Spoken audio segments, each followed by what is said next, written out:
ദേവ്ജിക്ക് കാര്യങ്ങളെല്ലാം കൃത്യമായി തന്നെ അറിയാം എന്നുള്ള സത്യം മനസ്സിലാക്കുന്ന കൃഷാകെ ഞെട്ടി നിൽക്കുകയാണ്. ഒരിക്കലും ഇങ്ങനെയൊരു വഴിത്തിരിവ് ഉണ്ടാകും എന്ന് അവൻ സ്വപ്നത്തിൽ പോലും പ്രതീക്ഷിച്ചതായിരുന്നില്ല എന്നതായിരുന്നു സത്യം. അതുകൊണ്ട് തന്നെ ഇനി എന്തു ചെയ്യും എന്ന് ആലോചിക്കുകയാണ് ഇപ്പോൾ കൃഷ്. പക്ഷേ ഇതേ തുടർന്ന് കൃഷിനെ ചെന്ന് കാണുന്ന നമ്മുടെ ദേവ്ജി. ചെയ്തത് അടിപൊളിയായി കൃഷേ, അവൾക്ക് കിട്ടേണ്ടത് തന്നെയാ ഈ നാണക്കേട്. ഞാൻ അതുകൊണ്ട് തന്നെ ഹാപ്പിയാണ്. എനിക്ക് ആദ്യമേ തന്നെ അറിയാമായിരുന്നു ഇത് നിങ്ങളുടെ തന്നെ പ്ലാൻ ആയിരിക്കുമെന്ന്. ദേവ്ജി, അത് പിന്നെ നിൻ്റെയൊക്കെ അഭിനയം കണ്ടപ്പോഴേ എനിക്ക് കാര്യങ്ങൾ ആദ്യമേ കത്തിയിരുന്നു. പിന്നെ ആ ജയമോഹൻ ഇങ്ങനെ കിടന്ന് ഓടുന്നത് കാണാനും ഒരു രസമുണ്ടായിരുന്നു എന്നത് തന്നെയാ സത്യം. അയാളുടെയും അഹങ്കാരം ഒന്ന് അടങ്ങട്ടെ. ഇങ്ങനെയൊക്കെയല്ലേ നമുക്കും അയാൾക്കുള്ള തിരിച്ചടി കൊടുക്കാൻ പറ്റുകയുള്ളൂ. അതുകൊണ്ട് തന്നെ ഞാനും വളരെയധികം ഹാപ്പിയാണ് കൃഷേ. ആ കാര്യം എങ്ങനെ പറഞ്ഞറിയിക്കണം എന്ന് മാത്രം എനിക്കറിയില്ല. ഇതേ തുടർന്ന് കാര്യങ്ങൾ മുന്നിലേക്ക് ഇനി നീ കൊണ്ടുപോയിക്കോളൂ. എന്തിനും ഏതിനും മൗനസമ്മതം നൽകി ഞങ്ങളും കൂടെയുണ്ട് എന്നുള്ള കാര്യം നീ മറക്കണ്ട. ഇതോടെ കൃഷിന് സന്തോഷമാവുകയാണ്. ഇതേ തുടർന്ന് അവിടേക്ക് വരികയാണ് സാഗർ. ദേവ്ജി, കാര്യങ്ങളെല്ലാം അറിഞ്ഞു കാണുമല്ലേ? ആ മാനസയ്ക്കും ജയമോഹനും കിട്ടേണ്ട നല്ലൊരു തിരിച്ചടി അത് തന്നെയാണ് കിട്ടിയിരിക്കുന്നത്. ആരാണാവോ അങ്ങനെ ഒരു തിരിച്ചടി കൊടുത്തത്? ഇത് കേൾക്കുന്ന ദേവ്ജി, അങ്ങനെ തിരിച്ചടി കൊടുക്കാനും കുറച്ച് ആൾക്കാരുണ്ട്. അതുകൊണ്ട് തന്നെ നമുക്കും സന്തോഷിക്കാം അല്ലേ സാഗറേ? ഞാൻ ആദ്യം വിചാരിച്ചില്ല ഇങ്ങനെ ഒരു തിരിച്ചടി അവർക്ക് കിട്ടുമെന്ന്. അതെന്താ സാഗറേ അങ്ങനെ? നമുക്ക് മാത്രമല്ലല്ലോ ചില തിരിച്ചടികൾ അവർക്കും കിട്ടണ്ടേ? എന്നാലല്ലേ കാര്യങ്ങൾക്കൊരു സുഖമുണ്ടാവുകയുള്ളൂ. അത് പിന്നെ പറയാനുണ്ട് ദേവ്ജി. നമ്മളെ തകർത്തത് അവർ, അപ്പോൾ അവരും തകരുക തന്നെ വേണം. ചതിച്ചവർക്ക് തിരിച്ച് ചതി തന്നെയല്ലേ നമ്മളും കൊടുക്കേണ്ടത്. അതുകൊണ്ട് എനിക്ക് ഈ കാര്യത്തിൽ ഒരു വിരോധവും ഇല്ല എന്നതാണ് സത്യം. അത് നന്നായി. അല്ല, ഇനി എന്താ പരിപാടി? പരിപാടിയൊന്നുമില്ല, ചെറിയൊരു ആഘോഷം. എന്തായാലും അയാളങ്ങ് തോറ്റു നിൽക്കുകയല്ലേ, ഇത് ചെറിയ രീതിയിൽ നമുക്കൊന്ന് ആഘോഷിക്കാം. അതിനെന്താ ദേവ്ജി, അതിന് ഞാനും കൂടാം. പക്ഷേ ഇതേ തുടർന്നാണ് മാനസ കൺമണിയെ തേടിയെത്തുന്നത്. അപ്രതീക്ഷിതമായ ഈ കടന്നുവരവ് കൺമണി പ്രതീക്ഷിച്ചതായിരുന്നു. ഇതോടെ മാനസ ഒളിച്ചോടിക്കഴിഞ്ഞ് തിരികെ എത്തിയോ? എടി, നീ എന്നെ തോൽപ്പിച്ചു എന്ന് കരുതണ്ട, നിനക്കുള്ള പണി വരുന്നുണ്ട്. അയ്യോ, അതെന്താ മാനസ മേഡം അങ്ങനെ പറഞ്ഞത്?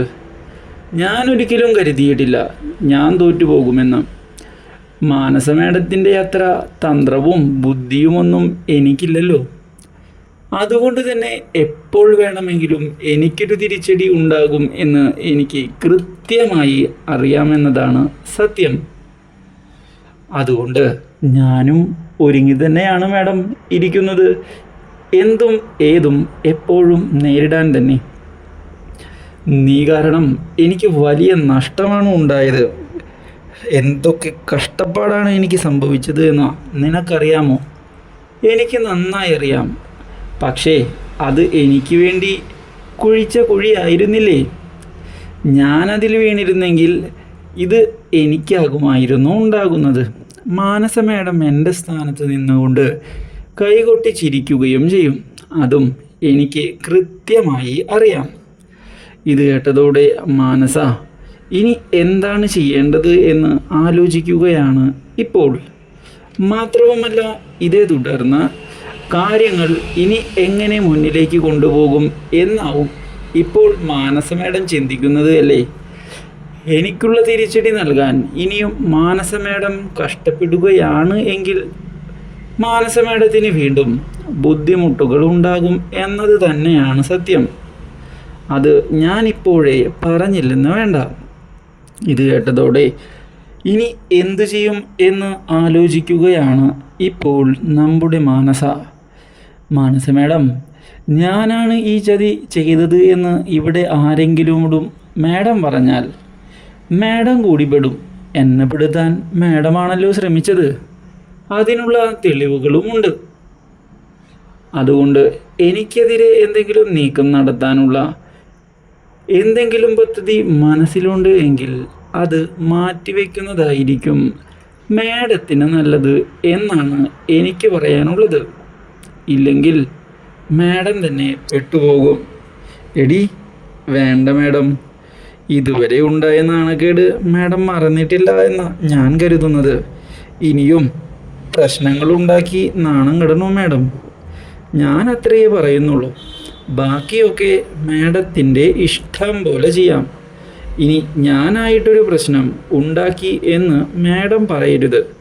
അത്രയേ എനിക്കുള്ളൂ.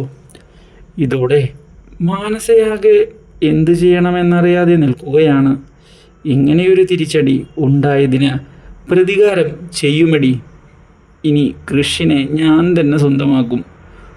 എൻ്റെ മാഡം, ഈ വ്യാമോഹങ്ങളൊക്കെ കളഞ്ഞിട്ട് മുന്നിലേക്ക് പോകാൻ നോക്ക്.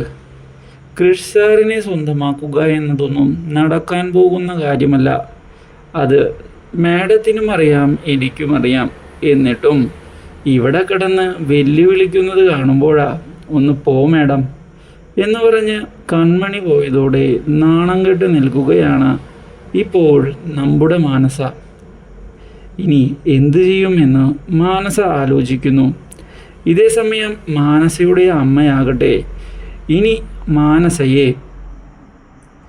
ഇങ്ങനെ കയറൂരി വിടാൻ ഞാൻ ഉദ്ദേശിക്കുന്നില്ല. അവളുടെ വിവാഹം അത് എത്രയും പെട്ടെന്ന് നടത്തുക തന്നെ വേണം.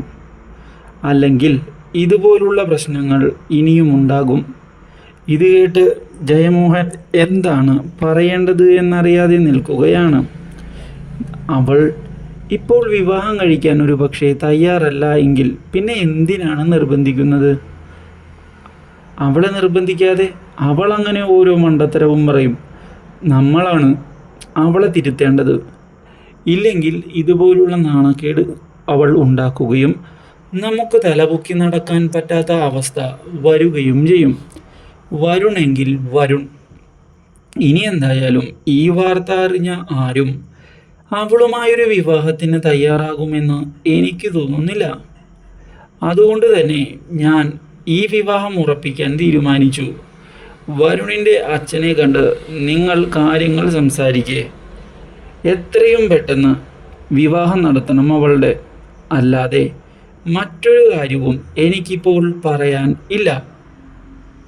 ഇത് കേട്ടതോടെ എന്തു ചെയ്യണമെന്നറിയാതെ നിൽക്കുകയാണ് ഇപ്പോൾ അയാൾ.